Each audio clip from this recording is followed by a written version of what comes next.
ఊయలలో చుత్రాటిపై ఊహలు సాగటి వేళ మానసంబే ఎలకోయిలై పలుకొను ఏ కృతి కందని భావజాలముల్. ఊయలలో చుతాటిపై ఊహలు సాగటి వేళ మానసంబే ఎలకోయిలై పలుకొను ఏ కృతి కందని భావజాలము. పాయలు పాయలై బ్రతుకు పావనమై పయనించు గంగ నీ ఛాయగదోచునో జనని, నీ ఛాయగదోచునో జనని జ్ఞానలవమున నెత్తిముత్తుచున్. నీ ఛాయగదోచునో జనని జ్ఞాన జలమున నెత్తిమొత్తుచున్. ఏబిఎన్ ఆంధ్రజ్యోతి ప్రేక్షక మహాశయులందరికీ నవజీవన వేదం అనే కార్యక్రమంలో 784వ భాగానికి స్వాగతం పలుకుతున్నాం. ఎందుకు పరమహంస రామకృష్ణ పరమహంస ఆ స్థితిలో ఉండగలిగాడు? ఆ చిన్న సంఘటన ఆయనలో అంత అద్వయ స్థితిని ఎందుకు తీసుకురాగలిగింది? అంత మార్పు ఎందుకు వచ్చింది? అంత తన్మయ భావం ఎందుకు కలిగింది? అందుకు ఆయన చేసిన సాధన ఏమిటి? ఆంతర దృష్టి కావలి మహత్తర సత్యము కాంచనెంచుచు సంత లభింపజేయది. ఆంతర దృష్టి కావలి మహత్తర సత్యము కాంచనెంచుచు సంత లభింపదయ్యది. విచారణ చేసి తపించి బోవగా కొంత గ్రహింపవచ్చు. విచారణ చేసి తపించి బోవగా కొంత గ్రహింపవచ్చు. అది కూడా మదిన్ నిలదొక్కుకోవలెన్. విచారణ చేసి తపించి బోవగా కొంత గ్రహింపవచ్చు. అది కూడా మదిన్ నిలదొక్కుకోవలెన్. అంతటి రామకృష్ణుడు నిరంతర సాధన చేసినందుకే. అంతటి రామకృష్ణుడు నిరంతర సాధన చేసినందుకే. సాధన ఎప్పుడూ నిరంతరం కొనసాగాలండి. అది 20 రోజుల దీక్ష, 40 రోజుల దీక్ష కాదండి. ఏదో ఒక కొండకెళ్ళడంతోనో మొక్కుబడి సమర్పించడంతోనో అయిపోయేది కాదండి. అది ఆంతర దృష్టి కావలి మహత్తర సత్యము కాంచనించుసు. అజాక్షై వినిర్ముక్త ముగ్ధ క్షిప్ర ప్రసాదని అంతర్ముఖ సమారాధ్య బహిర్ముఖ సుదుర్లభ. అజా పుట్టుకలేని తత్వం అది. క్షయ వినిర్ముక్త నశించని తత్వం అది. ముగ్ధ విపరీతంగా మనని కట్టిపడేసేటువంటి తత్వం అది. క్షిప్రప్రసాదిని ప్రయత్నం తీవ్రంగా జరిగితే వెంటనే అనుగ్రహించేటువంటి తత్వం అది. దానికి పుట్టుక లేదు, దానికి క్షీణత లేదు. అజా క్షయ వినిర్ముక్త ముగ్ధ అత్యంత ఆకర్షణీయం. అంతకుమించి ఆకర్షింపగలిగేది ఈ సృష్టిలో లేదండి. ఈ సృష్టికి మూలం ఉండేది. వారిని విడిచిపెట్టి ఉండలేను, దీన్ని విడిచిపెట్టి ఉండలేను, దాన్ని మర్చిపోలేను, దీన్ని మర్చిపోలేను అంటే అది కనుక కనపడితే మొత్తం ఇవన్నీ వదిలేస్తామండి. ఒక్క క్షణం అండి. అది కూడా క్షిప్రప్రసాదిని, వెంటనే అనుగ్రహిస్తుంది. అందుకే అది ఎలా సాధ్యం? అంతర్ముఖ సమారాధ్య బహిర్ముఖ సుదుర్లభ. సంత లభింపదయ్యేది. సంతలో దొరికే వస్తువు కాదండి భగవతత్వం. డబ్బులు ఎట్టుకొనేద్దాం. ఫలానా గురువు గారు ఉంటారు, వారు ఏదో పెద్ద సిద్ధ గురువు, వారి దగ్గర కూర్చొని ఏమిటి వచ్చేది మనకి? కార్బన్ డైఆక్సైడ్ వస్తుంది, ఏమీ రాదు. ఇదేదో ఊరికే మన భావనలు ఇవన్నీ. వారి సన్నిధేశాలు అలా లేరమ్మా, చాలా కష్టం. ఇప్పుడు అసలు దొరకరు. ఇంకా ఇదివరకు ఉండేవారేమో, ఇప్పుడు అసలు దొరకరు. ఇప్పుడంతా మాయిగాళ్లే ఉంటారు. 99% మాయిగాళ్లే. అందుకే మన మీదే మనం ఆధారపడదు. దెబ్బతిన్నా మంచిదే, ఎందుకంటే ఎవరినే అనక్కర్లేదు, మననే అనుకుంటాం. మన సాధనే మళ్ళీ చేసుకుంటాం. ఇంకొకరి మీద ఆధారపడితే ఈ ఎక్కువ మంది వెళ్ళి ఆధారపడడం వల్ల ఆయన చెడిపోతున్నాడు. ఇప్పుడు వీళ్ళెవ్వరూ ఏ రకంగా దెబ్బతిన్నా నాకు అది విషయం కాదు, కానీ హిందూ ధర్మం దెబ్బతింటుంది. ఈ గురువులు, ఈ స్వామీజీలు, లేకపోతే ఈ ప్రవక్తలు, ప్రవచనకర్తలు ఏమైనా చేసిన మాయలో, మోసాలు, కుంభకోణాలు, లోపల రంభకోణాలు బయటపడగానే హిందూ ధర్మం ఇంతేనండి, ఇందులో అది దెబ్బతింటుందండి. ఇది ఎక్కడ కర్మ? ఒక ప్రసిద్ధమైనటువంటి దేవస్థానం పాలక మండలిలో ఉండేటువంటి వ్యక్తి ఇంట్లో 100 కోట్ల డబ్బు, 100 కేజీలు బంగారం దొరికిందంటే ఏమనాలి? ఇప్పుడు దేవుణ్ణి ఏమనాలి నాకు అర్థం కావట్లా. మనం సహజంగా సామాన్య జనం ఏమనుకుంటారు? దేవుడు ఏం చేయట్లేదా అంటే ఏం చేయడా? దేవుడు నేనేం చేస్తానని చెప్పలేదమ్మా. దేవుడిని అనాల్సిన పని లేదు. ఆ కొండకి కానీ ఆ దేవుడికి కానీ ఆ మహిమకి కానీ రవ్వంత మచ్చ వేసేటువంటి హక్కు మనకి లేదు. అది అజ్ఞానం. భగవంతుడు ఎప్పుడు కొడతాడో తెలుసా దెబ్బ? అరుగుమించి పడేలా చేయడమ్మా, చిన్న దెబ్బ తగులుతుంది. కొండ మించి పడేలా చేస్తాడు, మూతి పగిలిపోతుంది, మరణమే వస్తుంది. పాపం పెరగడం అంటారు దాన్ని. అందుకని ఇన్ని వందల కోట్లు నల్ల డబ్బు దాచేసేవాళ్ళు ప్రసిద్ధ దేవస్థానాల పాలక మండళ్లలో సభ్యులుగాను అధ్యక్షులుగాను ఉంటున్నారంటే దేశం ఏ స్థితిలో ఉంది? ఇదే మనం భక్తి అని పొగుడుకునేది. మనమే అందరం నేర్చుకోవలసింది ఏమిటి అంటే, ఎవ్వడో ఫలానా అని ఇంత నామం పెట్టగానే కూడా పడిపోకూడదు. వాడి నామంతో మనకు కలిసి వచ్చింది, మనకి నామాలు పెట్టకుండా ఉంటే చాలు. ఈ చైతన్యం ప్రజల్లో రావాలి. అప్పుడు దేవుడి మీద నమ్మకం పోదు. ఈ దుర్మార్గుల మీద అనవసరపు గౌరవాలు చూపించడం మానేస్తాం. వీళ్ళని చూసి ఇంకో నేర్చుకుంటున్నాడు. దైవభక్తి ఉన్నట్టు ప్రదర్శిస్తే చాలు, లోపలేమక్కల. సారా కొట్లు పెట్టి దేవుడి పేర్లు పెట్టిన వాళ్ళందరూ నేర్చుకోవలసిన విషయం ఇది. సారా కొట్ట అన్యాయమైన వ్యాపారమా? ప్రజలను మత్తులో ముంచే వ్యాపారమా? దేవుడి పేరు ఎడతామా? పెద్దవాళ్ళని అనక్కర్లేదండి, మనము నేర్చుకోవాలి. అచ్చి వచ్చిందన్నాం, కలిసి వచ్చిందన్నాం. సారా కొట్టుకు దేవుడి పేరు కలిసి రావడం ఏంటండి? ఎందుకు వస్తుందండి? దేవుడిని అప్రతిష్ట పాలు చేయడం తప్ప. మరి వాడిని ఏం చేయలేదు దేవుడు. సారా కొట్టుకు శ్రీ వెంకటేశ్వర వైన్స్ అని పెట్టారు, దాన్ని ఏం చేయలేదు వెంకటేశ్వర. వీరిని ఏం చేయడు. ఏమీ చేయనంత మాత్రం ఆయన శిలా విగ్రహం అనుకోవద్దు. తాగించి వాడు ఒకనాడు వాడు కూడా తాగి అలాగే అయిపోతాడు. 100 కోట్లు అక్రమంగా సంపాదించి వీళ్ళు ఇలాగ జైళ్ల పాలై, ఇబ్బందుల పాలై, కష్టాల పాలై, రోగాల పాలై, కుళ్ళిపోయి జనమంతా తిడుతుంటే, అసహించుకుంటే, వీళ్ళ పిల్లల్ని కూడా కనపడితే చాలు జనం అసహించుకుంటుంటే విపరీతమైన క్షోభకు లోనవుతారమ్మా. దేవుడు పెట్టే శిక్ష అది. ఊరికి జైల్లో కూర్చోబడ్డం కాదు, జైల్లో మహానుభావులు కూడా కూర్చున్నారు. జైలు శిక్ష అనడానికి వీళ్ళ, అందులో మహానుభావులు కూడా కూర్చున్నారు. దేశ స్వాతంత్రం కోసం పోరాడిన వాళ్ళు, మహాభక్తులు, మహాతత్వవేత్తలు కూడా జైలుకి వెళ్ళారు. జైలు శిక్ష కంటే గొప్ప శిక్ష అండి మనిషి అంతర్మథనంలో పడేటువంటి శిక్ష. ఆ స్థితిలో మనం ఉండకుండా ఉండాలంటే నిరంతర సాధన చేయాలి. ఇందాక ఇదివరకు మా భాగంలో మనం అనుకున్నాం, ఈ శరీరాలు తీసేస్తే నిరంతరం అనుకోవాలి.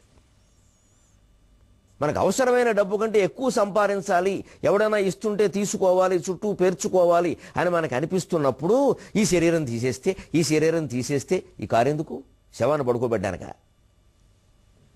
ఇన్ని గదులు ఇల్లేందుకు? మళ్ళీ ఇంకా 3-4 ఇళ్ళు ఎందుకు?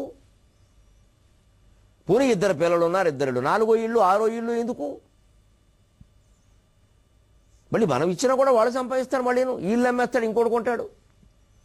ఇంకెందుకు? పిల్లలకి వాళ్ళు సంపాదించుకునే స్థితి వాళ్ళు ఉన్నప్పుడు మనం ఇవ్వక్కర్లేదు. ఇవ్వడం కోసం సంపాదించగల ఓ భారం తగ్గిపోయింది. ఎక్కడికెక్కడ ఆ బరువులు తగ్గించుకోవాలి. అందుకే ఈశాన్యంలో బరువులు పెట్టద్దు అంటారు. ఈశాన్యం ఈశ్వరుడు దిక్కు, ఈశ్వరుడు మోక్షాన్ని ఇస్తాడు. జ్ఞానం పొంది మోక్షం పొందాలంటే బరువులు ఉండకూడదు. బరువులు బాధ్యతలు తగ్గించుకుంటేనే పొందుతాం. వయసు పెరుగుతున్న కొద్దీ బరువులు తగ్గించుకోవాలి.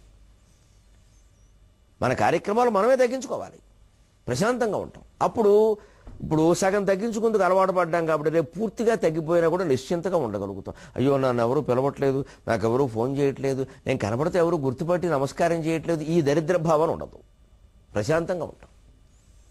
ఎప్పటికీ తగ్గించుకోకుండా ఇంకా పెంచుకుంటూ అలాగే తాపత్రయం పెంచుకుంటూ పోతే ఎప్పుడైనా అనుకోకుండా ఏదైనా దెబ్బ తగలడం వల్ల తగ్గాయి అనుకోండి, ఎవడూ పిలవలేదు అనుకోండి, ఇంకా క్షోభ వర్ణనాతీతం అండి.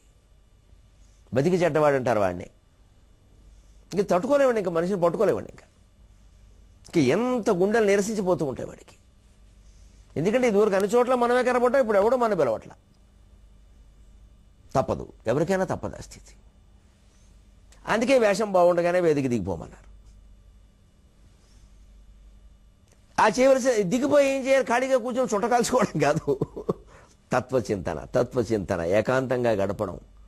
వీరైతే ఓ మంచి పుస్తకం చదవడం అవసరం లేదనుకుంటే దొరికినా దొరక్కపోయినా పట్టుకోలేకపోయినా మనస్సుని ఆపడమే, పట్టుకోవడమే సాధనే. దానికి ఎంత పట్టుదలో మనకు ఎంత పట్టుదల. అది మొండైతే మనం జగమొండి. అదే చేశాడు రామకృష్ణ పరమహంస. అంతరదృష్టి కావాలి. మహత్తర సత్యము కాంచనించచ్చు. మహత్తరమైన సత్యాన్ని కనుక్కోవాలంటే లోపలికి చూడాలి, బయటకు చూస్తే ఉపయోగమే లేదు. అంతర్ముఖ సమారాధ్య బహిర్ముఖ సుదుర్లభ. దొరకదావిడ.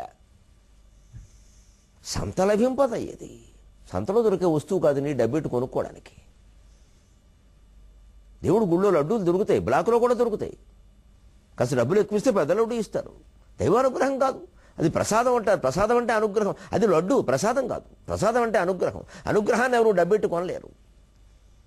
అనుగ్రహాన్ని శనిగ్రహం కూడా కొనలేదు, మనం ఎక్కడ కొంటాం? అప్పుడు ఏం చేయాలి? మహత్తర సత్యము కాంచనంచుచు కొంత లభించవచ్చు ప్రయత్నం. ఎలాగా? విచారణ చేసి తప్పించిపోవగా కొంత గ్రహింపవచ్చు. నిరంతరం అదే చింతనతో వీలైనంతసేపు, వీలైనంత సమయం మనస్సులో, పైకి కాదు, మళ్ళీ పైకి అయితే పిచ్చాడికి చెప్పకట్టి ఇంట్లోంచి కూడా బయటికి పంపేస్తారు. ఏమిటా గోలని పిచ్చాడు అనుకుంటారు ఖచ్చితంగా. అందుకే మనస్సులో మాట్లాడుతూనే ఉంటాం, వింటూనే ఉంటాం, అన్నం తింటూనే ఉంటాం, ఏవో పనులు చేస్తూనే ఉంటాం.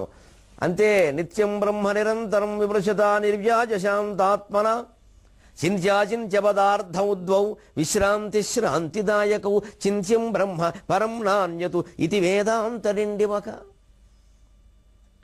బ్రహ్మచింత ఒకటి, లోకచింత ఒకటి. దేని గురించి ఆలోచిస్తావో తెలుసుకో అన్నారు శంకరాచార్య వేదాంతరిండిమ స్తోత్రంలో. చింత్య అచింత్య పదార్థం ద్వౌ. ఆలోచించవలసింది ఒకటి ఉంది, ఆలోచించకూడదు ఒకటి ఉంది. విశ్రాంతి శ్రాంతిదాయకు. నేను ఆలోచించమన్న పదార్థం గురించి ఆలోచిస్తే నువ్వు విశ్రాంతిగా హాయిగా ఉంటావు. ఆలోచించవద్దు అన్నదాని గురించి ఆలోచిస్తే విపరీతమైన క్షోభకు గురవుతావు, ఎప్పటికీ ఏదీ తెమలదు. అవి ఏమిటయ్యా? చింత్యం బ్రహ్మ పరం నాణ్యతు. భగవంతుడు తత్వం. భగవంతుడు అనగానే దయచేసి విగ్రహం అనుకోకండి, అది నామమాత్రం. దానికి రాముడు, కృష్ణుడు, వెంకట్రావు అని పేర్లు పెట్టకండి. దాని పేరు పరబ్రహ్మ అంతే. పరమాత్మ, పరబ్రహ్మ, అవే దాని పేర్లు. ఇంకా పెట్టుకోదలుచుకుంటే అది కూడా మిగిలేది కాదు. ఆత్మ, పరమాత్మ అని తప్పితే మనం రాముడు, కృష్ణుడు, శివుడు ఇలా పేర్లు పెట్టాము అంటే మళ్ళీ రూపాల్లోకి వచ్చేసినట్టే మళ్ళీ భేదాలు వచ్చేస్తాయి. ఇవన్నీ కేవలం ఆరాధన కోసం ప్రాక్టీస్ అంతే. ఒక మాటలో చెప్పాలంటే ప్రాక్టీస్. తీసే తర్వాత అసలైన తత్వం వేరే. అది నిర్గుణం, నిరాకారం, నిరంజనం, నిర్లేపం, నిర్మలం, నిత్యం, నిర్గుణం, నిష్కళం, నిరాకారం, నిరాకులం. అలా వెళ్లాల్సింది దాని గురించి. అది దాని గురించి విచారణ చేస్తే కొంత గ్రహించవచ్చు, కొంత గ్రహించే అవకాశం ఉంది.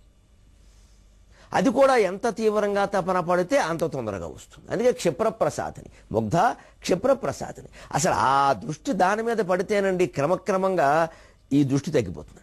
మనకి దేవుడు కొండ మీద ఎందుకు వెలుస్తారంటే హిందూ ధర్మంలో ఋషులు ఆ ఏర్పాటు ఎందుకు చేస్తారు అంటే, కొండ మీదకి వెళ్ళి దేవుడిని దర్శించుకోండి, మెట్లన్నీ ఎక్కడని ఎందుకు అంటారు అంటే, నడిచి ఎక్కండి, నడిచి ఎక్కితే ఇంకా పుణ్యం అని ఎందుకంటారు అంటే, వెడుతున్న కొద్దీ, కొండ మీద కొడుతున్న కొద్దీ మీరు గమనించండి, కిందవన్నీ సూక్ష్మంగా కనపడతాయి. తిరుపతిలో మొదటి మెట్టు ఎక్కినప్పుడు అందరూ ఆ బడ్డీ కొట్లు, అక్కడ సోడాలు అమ్ముకునే వాళ్ళు, ఇంకా సాటి భక్తులు, ఇవేవో అవన్నీ కనపడుతూ ఉంటాయి. కొంచెం ఒక 100 మెట్లు ఎక్కామనుకోండి, కొంచెం చిన్నవిగా కనపడతాయి. ఇందాక వాడు కూడా కనపడే లేడు, కింద ఉన్నాడు సన్నగా అంట. ఇంకో 200 మెట్లు ఎక్కామనుకోండి, మరీ చిన్న పక్షుల్లా కనపడతారు. ఇంకొంచెం 100 మెట్లు ఎక్కామనుకోండి, మరీ చిన్న చుక్కల్లా కనపడతారు. ఇక పైన దేవుడి దగ్గరికి చేరే కొద్దీ ఇవన్నీ కనపడకుండా పోతాయి. అదే కరిగిపోవడం అంటే. అందుకే కొండ మీద వెలుస్తాడు హిందువుల దేవుడు. ఇది ఋషి సంస్కృతి అండి. వాళ్ళ ఇల్లు బంగారంగా, నా ఋషులు నాకు అనిపిస్తుంది సరదాగా గడ్డంలో ప్రతి వెంట్రుగా బంగారపు రేఖేనండి. వాళ్ళు అంత తపస్సు చేశారు. వాళ్ళు ఏ ఋషిని మనం తక్కువ అంచనా వేయడానికి వీల్లేదు. ఆ ఋషుల గడ్డంలో ఉండే ప్రతి వెంట్రుగా ఒక బంగారపు రేఖ, ఒక బంగారపు తీగ. నీలగిరీంద్ర శృంగమున నిర్మలమైన సువర్ణవల్లరి జాలముని పింగళ విశాల జటాజయమొప్పగా వచశ్రీలలితుండు వచ్చి నిలిచన్ హరినీల వినీల విగ్రహారాళ రుచుల్ వెలుంగగా పరాశరశూనుడు తల్లి ముంగిటన్. వ్యాసుడిని వర్ణిస్తారు నాన్నయ్య గారు. నీలగిరి పర్వతం మించి ఇలాగా మెరుస్తూ కనపడుతున్నటువంటి బంగారపు తీగల్లా ఉన్నాయట ఆయన వెంట్రుకలు. ఎందుకంటే జుట్టు నూనె రాసుకుపోవడం వల్ల అలా ఉంటాయి. నిజంగా బంగారపు తీగలేనండి, బంగారు కొండల వాళ్ళు. అసలు ఆ ఒక్కొక్క హిందూ ఆచార సంప్రదాయాన్ని తలుచుకుంటే నాకైతే ఒళ్ళు గగురు పొడుస్తుంది. ఏమి జాతి మనది, ఏం దేశం ఇది, ఈ ఆచారం వెనకాల ఇంత అర్థం ఉందా, చెప్పపోతే అలాగా అనిపిస్తుంది. ఎక్కడో ఒకటి చెప్పేద్దాం అనిపిస్తుంది. సాయంత్రం మీటింగ్ ఉంటే మీటింగ్, షూటింగ్ ఉంటే షూటింగ్, వాగేయడమే. ఎందుకంటే తెలుస్తుంది 10 మందికి అడుగుతుంది. పోనీ తప్పైనా మంచిదే, తప్పు అంటే సరి చేసుకుంటాం, ఏం పెద్ద విషయం అది. చెప్పేద్దాం ముందు, మనకు తోచింది కదా ఒక ఆలోచన కొత్తది, చెప్పేద్దాం. చాలా గొప్పవండి ఇవన్నీ.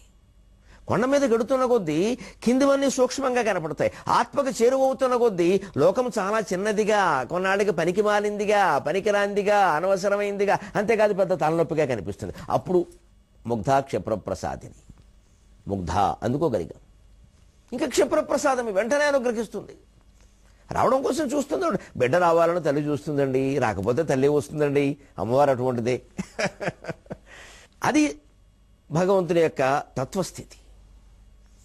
విచారణ చేసి తప్పించిపోవగా కొంత గ్రహింపవచ్చు. దాన్ని చాలా తొందరగా చేయాలి.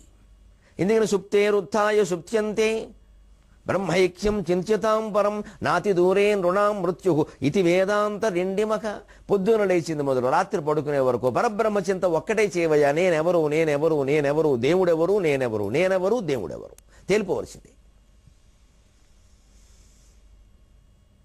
అది ఎంత తొందరగా చేయమని చెబుతున్నారు అంటే నాతి దూరే నృణాం మృత్యు. నిన్న ఉన్నవాళ్ళు ఇవాళ లేరండి. ఎన్ని లక్షల మంది కూడా వెళ్ళినా ఆ జీవికి తెలియదండి లక్షల మంది కూడా వచ్చారని. ఈ కూడా ఉన్నవాళ్ళు ఎవరు వాళ్ళని వెనక్కి లాగలేరండి, సాధ్యం కాదండి. వెనకాల ఎవరు వచ్చినా ఒకటే, ఎవరు రాకపోయినా ఒకటే. ఆ జీవికి కలిసి వచ్చేది ఏం లేదు, ఊరికే మనం చెప్పుకోవడమే కానీ. అంచేతను ఏదో ఇంత ప్రాచుర్యం సంపాదించడం, మనకు విగ్రహం పెట్టడం, మన బంగారపు శవపేటికలో పెట్టడం, బంగారపు మంచిగంధపు కట్టెలతో దహనం చేయడం, ఇది ఏది పెద్ద విషయం కాదండి. మున్సిపాలిటీ బండి మీద ఎవడో లాక్కెళ్ళిపోయి ఏదో చేసినా వచ్చేది ఏం లేదు, పోయేది ఏం లేదండి. ఆ గతుల గురించి అసలు ఆలోచించక్కర్లేదండి. అవి ఏవి పోయిన జీవి కలిసి వచ్చే విషయాలు కాదండి. ఉండగా ఏం చేశామన్నదే. ఇందులో నాటకానికి చేసేవాళ్ళు చాలామంది ఉంటారన్న తర్వాత ఇవన్నీ నమ్మడానికి వీల్లేదండి. అందుకే ఆ సాధన మనం బతుకుండా, ఎందుకంటే రేపొద్దున ఎవరికి పడుతుందో తెలియదు ఆ యోగం. ఎవరేమవుతారో తెల్లారులేస్తే 100 వింటున్నాం. అంత తీవ్రంగా అంత తొందరగా చేయాలి. ఇదేదో వాయిదా వేసే వ్యవహారం కాదు. విచారణ చేసి తప్పించిపోవగా కొంత గ్రహింపవచ్చు. అది కూడా మదిని నిలదొక్కుకోవాలని. గ్రహించిన వాళ్ళు మాత్రం ఎంతమందికి నిలదొక్కుంది. నేను ఇదివరకే చెప్పాను, హిమాలయాలకి వెళ్ళి లేకపోతే ఇంకో ఏకాంత ప్రదేశానికి వెళ్ళి అపూర్వమైన సాధన చేసిన వాళ్ళు కూడా కొద్దో గొప్ప యోగశక్తులు అణిమ మహిమ గరిమ లాంటివేవో సాధించగానే బయటకు వచ్చి జనాల్లో వాటిని ప్రదర్శించి కొందరికి రోగాలు తగ్గించి కొందరికేవో అద్భుతాలు చూపించి మొత్తం చుట్టూ దుకాణాలు పెంచుకున్నారు. మళ్ళీ వాళ్ళు మాయలో పడ్డారు. ఇప్పటికున్నారు అలా మాయలో పడిన వాళ్ళు చేసిన సాధన నాకు తెలుసు. వాళ్ళు నిజంగా చేశారు, కానీ గోతులో పడ్డారు. ఎందుకని చుట్టూ జనం చేరి పొగుడుతూ ఉంటే పీఠాలు అవి ఏర్పాటయ్యాక ఇది మనం జాగ్రత్తగా చూసుకోకపోతే అలాగాని వారు వచ్చారా వీరు వచ్చారా వారు ఎందుకు రాలేదు, ఈ మధ్య వారు రావట్లేదు, వారు కబురు చేయండి ఒకసారి, స్వామీజీ రమ్మన్నారని చెప్పండి. స్వామీజీ ఒకరిని రమ్మంటున్నారు అంటే వారు స్వామీజీ కాదు, వారు సన్యాసి కాదు. ఎవరు వచ్చినా వద్దనవాడు, ఎవరిని రమ్మని కోరనవాడే స్వామీజీ. యో నా కృష్యతి నా ద్వేష్టి నా శోచితి నా కాంక్షతి శుభాశుభ పరిత్యాగి. అంతరదృష్టి కావలే మహత్తర సత్యము కంచనించుచు సంతలభింపదయ్యది విచారణ చేసి తపించిపోవగా కొంత గ్రహింపవచ్చు. అది కూడా మదిని నిలదొక్కుకోవలెన్. అంతటి రామకృష్ణుడు నిరంతర సాధన చేసినందుకే అది మనస్సులో నిలదొక్కుకోవాలి. నిలదొక్కుకోవాలంటే ఏం చేయాలి? గోతులో పడకుండా మనం కాపాడుకోవాలి. చుట్టూ జనాన్ని జారణీయద్దు. వివిక్త దేశ సేవిత్వం అరతిర్ జనసంసది. వివిక్త దేశ సేవిత్వం ఒక్కడమే ఉండాలి, ఏకాంతంగానే ఉండాలి. జనసంసది అరతికి, జనంతో కలవాలని కోరుకోకూడదు. కలుస్తాం కొన్ని సందర్భాల్లో, తప్పదు, మంచిది, నమస్కారం అంటే నమస్కారం. ప్రతి వాడిని చేతులు కలిపి మూతులు కలిపి మీదెక్కించుకోక్కర్లేదు. అసలు ఎక్కడికి వెళ్ళినా ఈ చేతులు కలపడం ఒకటి చాలా దురభ్యాసం అయిపోయింది. దయచేసి మానుకోవాలండి. అసలు మనకంటే వయస్సులో మిగిలిన విషయాలన్నీ పక్కన పెట్టండి. మనకంటే వయస్సులో పెద్దవాడికి చెయ్యి చాపకూడదు, ఇలాగ దోషం అది. పెద్దవాడికి నమస్కారం చేయాలి. మనకు చాలా గొప్ప సంప్రదాయం ఉంది. ఈ చేతులు చాపడం ఏమిటి దరిద్రం. ఈ సంప్రదాయం మన నమస్కారం చాలు, చేయేందుకు పనేమిటి అసలు అవసరం లేదు. ఇంగ్లీషు వాడు నేర్పోయాడు, ఇది మనకు అనవసరం ఉండదు. అనేక విధాలు ఇబ్బంది దాంట్లో. ఇది చాలా గొప్పది. 2 చేతులు కలిపి నమస్కారం చేస్తున్నాం చాలు, అయిపోయింది, వెళ్ళిపోవడం పక్కకి. ఆ వ్యక్తి బాగుంటాడు, మనము బాగుంటాం. ప్రతి వాళ్ళతోనూ చేతులు కలపాలి, పక్కన దిగాలి, మీ భుజం మీద భుజం పెట్టాలి, సెల్ఫీ దిగాలి. ఎక్కడ కుదురుతుంది? ఈ సాంగత్యాలే కాస్త తగ్గించుకోవాలి. ఇలా ఇది ఆధ్యాత్మికత కాదు. ఇది భార్యాభర్త వస్తారు, చిత్రం, ఇటు వారు నిలబడతారు, ఇటు వీరు నిలబడతారు. ఆ ఫోటో ఏమిటమ్మా? భార్య ఎప్పుడు భర్త పక్కన నిలబడాలండి. పక్కన ఇంకో నిలబడడం ఏంటండి? వాడు ఎవడైనా కానీ, సాక్షాత్ పరమశివుడు కానీ నిలబడకూడదండి. భార్యాభర్తల మధ్యలో ఎవరు నిలబడకూడదండి. మన సంస్కృతి అటువంటిది. ఖచ్చితంగా వాళ్ళిద్దరే నిలబడాలి. ఈ మగవాడు సాక్షాత్తు వివేకానందుడు వచ్చి అక్కడ నిలబడినా మగవాడు పక్కన నిలబడాల్సింది. ఆ అవకాశం మాకు ఇవ్వరండి, వారే వచ్చేస్తారండి అటు ఇటు. ఏమనాలో తెలియదు, కాదంటే బాధపడతారేమో, తప్పది. ఈ ఫోటోలు ఏం చేస్తారో తెలియదు, ఒక్కోసారి భయం వేస్తుంది. ఇది కట్ చేసి వేరే చోట పెడితే, దాన్ని ఏదో అతికిస్తే, ఏదో కామెంట్ రాస్తే ఏమవ్వాలి? ప్రసిద్ధులైన వాళ్ళు చాలా ఇబ్బంది పడుతున్నారండి. నేను ఒక్కడిని కాదు, చాలామంది ఇబ్బంది పడుతున్నారండి. ఒక వ్యక్తితో ఫోటో దిగుతున్నామంటే ఒక మర్యాద ఉంటుంది దానికి.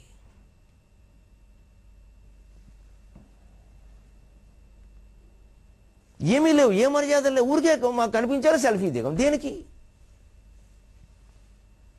ఎవరికైనా చూపించాలంటే పరుగు ఏం గొప్ప అమ్మాది, ఏం చూపిస్తారు, దానివల్ల ఏమైపోయింది, కాదంటే బాధపడతారు. నేను అవునంటారు, కానీ తర్వాత ఏమిటిది? పైగా ఒక 100 మంది, మనకి ఎప్పటికీ తెమలది ఇది. ఇంకో 10 నిమిషాలు మాట్లాడినా బాగుండేదేమో, వాళ్ళకి 4 విషయాలు తెలిసి నాకు అభ్యాసం అయ్యేది అనుకుంటాను నేను. లేకపోతే అహంకారం అని ఎన్ని పడాలో తెలియదు మాటలు. పోనీ 10 మందిలో కలుద్దామంటే ఇంక చేతులు కలిపి, మూతులు కలిపి, భుజాల మీద చెయ్యట్టి, పక్కన కూర్చుని రాసుకుంటూ ఫోటోలు దిగి ఏమిటది? అంటే గొప్ప వ్యక్తి అనగానే ఏదో ఒక రకంగా మామిడి పండు పిండినట్టు పిండేద్దాం. ఆయన నుంచి మనం గ్రహించేది ఇంకేం లేదా? ఈ మాటలు చాలవా? మీ ఇంట్లో నేను, మా ఇంట్లో మీరు కూర్చోవాలా వచ్చి? ఈ మాటలు చాలవా? రామకృష్ణ పరమహంస ఇలాగే అనుమతించాడా అందరినీ? ఇలా అనుమతించుంటే ఏమయ్యేవాడు ఆయన? ఇంకా మా మీద అమ్మవారి దయ ఉంది కాబట్టి చెడిపోకుండా బాగున్నామండి. ఇంటికి వచ్చి 100 సార్లు దండం పెట్టుకుని, అమ్మా నీ బిడ్డను కాపాడుకున్నావు తల్లి, సంతోషం అంటాను నేను. ఎందుకంటే మహానుభావులే చిక్కుకున్నారు, మేమనగా ఎంత చిక్కుకోవడం. ఎవరికి వారే సాధన చేయాలి, అది నిరంతర సాధన. ఎలాగా? ధ్యానమటన్న ఆయన చేశాడు ధ్యానం. ఎటువంటి ధ్యానం? ధ్యానమటన్న చేపనొక దానిని కుండిక నుండి తీసి గంగా నదిలోన వైచినట్టు. ధ్యానమటన్న చేపనొక దానిని కుండిక నుండి తీసి గంగా నదిలోన వైచినట్టు. గాటపుటెండను నిల్చియున్నచో కానగరాని నీడవలె. గాటపుటెండను నిల్చియున్నచో కానగరాని నీడవలె. గాఢతరమ్మగు ధ్యానమందునన్ నేను తొలంగిపోవును. గాటపుడెండను నిలిచియున్నచో కానగరాని నీడవలె. గాఢతరమ్మగు ధ్యానమందునన్ నేను తొలంగిపోవును. వినిర్మల తేజముకండు వెల్గెడిన్. ఇది ధ్యానం.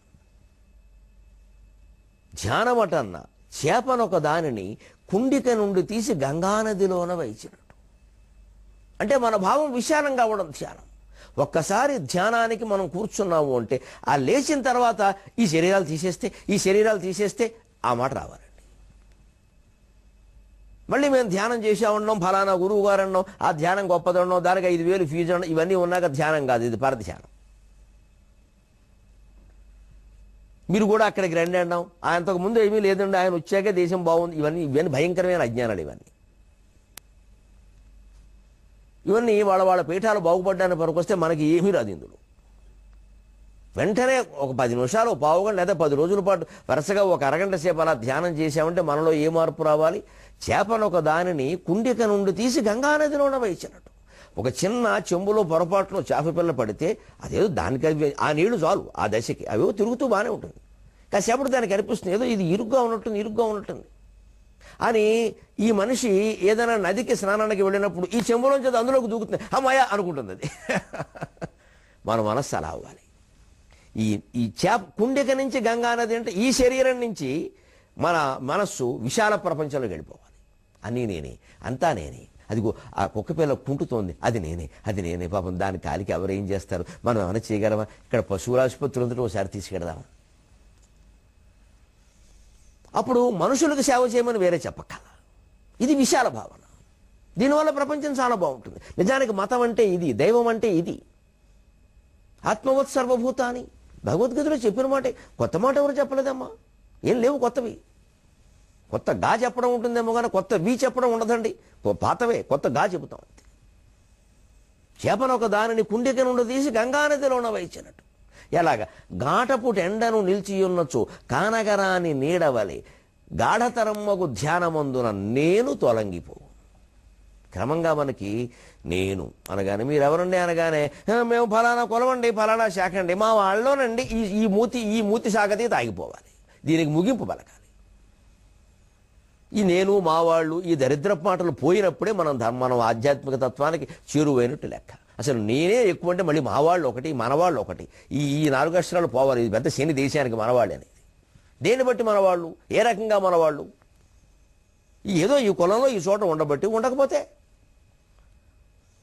అప్పుడు ఎండలో నిలబడితే తీవ్రమైన ఎండలో నిలబడినప్పుడు అండి నీడ ఉండదండి. కొంచెం నీడ కొంచెం ఇది సాయంకాలమే నీడ వస్తుందండి, మధ్యాహ్నం నీడ ఏమిటి? అలా గాఢమైన ఎండలో నిలబడితే నీడ లేనట్టే గాఢమైన ధ్యానంలో ఉంటే నేను అనేది ఉండదు. వినిర్మల తేజం ఒకండే వెలుగడిన లోపల నీలో నాలో అంతటా వెలుగుతున్నటువంటి ఒకే తేజస్సు ఉంటుంది. అప్పుడు నీకు నాకు నీ మధ్యలో ఉన్న ఖాళీకి భేదమేం లేదు. అసలు మధ్య అనేదే లేదు కాబట్టి ఖాళీయే లేదు. ఈ దివ్యతత్వాన్ని అర్థం చేసుకుందుకు 23.5 గంటల పాటు నా మీద ఏమాత్రం అభిమానం ఉన్నా రామకృష్ణ పరమహంస జీవితంలో ఏదైనా ఒక ఘట్టం తీసి చదవండి. ఇంకా మీకు 5-6 భాగాల పాటు రామకృష్ణ వివేకానందుల యొక్క తత్వశాస్త్రం నడుస్తుంది. ఇది నడుస్తున్నంతసేపు రామకృష్ణ మఠం వారు ప్రచురించిన రామకృష్ణ జీవిత చరిత్ర కానీ వివేకానందుని జీవితం సందేశం కానీ అలాంటివి తీసుకుని ఆ పుస్తకం నా కోసం చదవండి. అంతకంటే నేను మిమ్మల్ని కోరేది ఏం లేదు. సెలవు. అది తెలుగులో చదవండి. సెలవు.